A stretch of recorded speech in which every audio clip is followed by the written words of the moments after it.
Saudi আরবে ওষুধ নিয়ে প্রবেশের ক্ষেত্রে প্রবাসীদের জন্য জারি হয়েছে নতুন নিয়ম।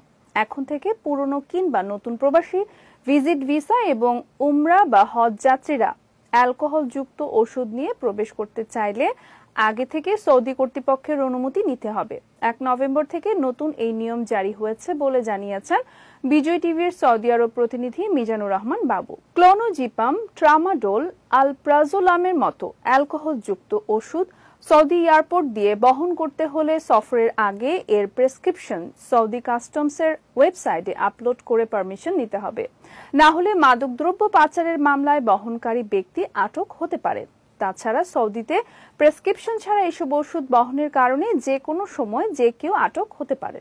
এমন মামলায় আটক হলে সংশ্লিষ্ট প্রেসক্রিপশন বাংলাদেশ পররাষ্ট্র মন্ত্রণালয়, সৌদি এম্বাসি, সৌদি পররাষ্ট্র মন্ত্রণালয় সত্যায়নের পর Saudi food and drug authority থেকে অনুমোদন করিয়ে নিতে হবে। পরে লাইসেন্সধারী অনুবাদ সেন্টার থেকে অনুবাদ করে তা সৌদি কোর্টে সাবমিট করতে হবে।